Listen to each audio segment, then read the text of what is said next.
lubog ka na dyan.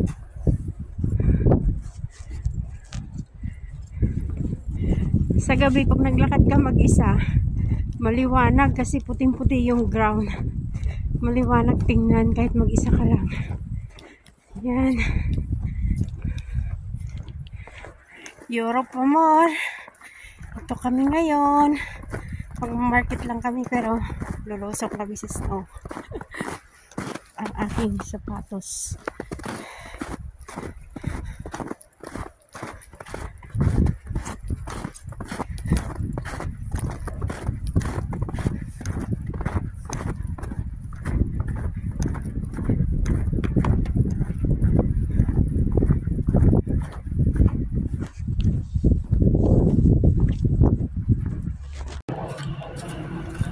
Madulas ang daan.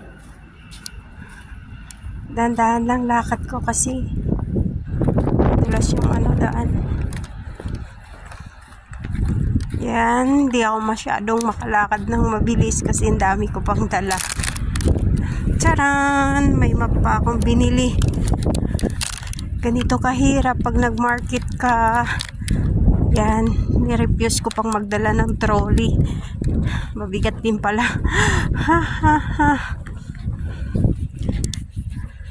Actually guys, ako lang mag-isa naglalakad dito.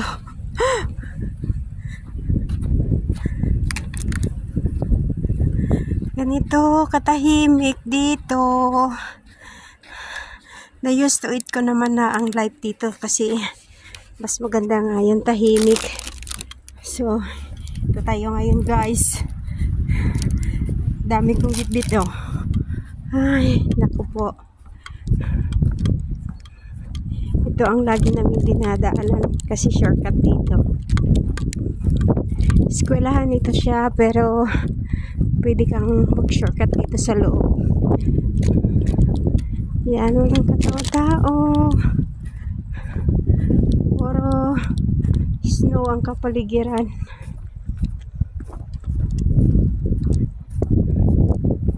Enjoy lang sa buhay na ganito. Adjustment.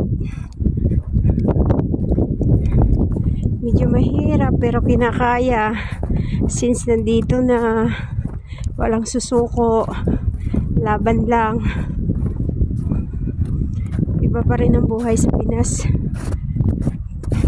Medyo mainit nga lang pero nakaka-survive kahit papano.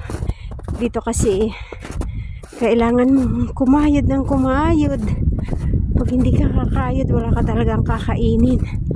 Lalo't hindi nakakaintindi masyado yung tao dito kasi nasa countryside kami, so madalang lang yung nakakapagsalita ng English. Yan ang kapaligiran. Snow guys. So,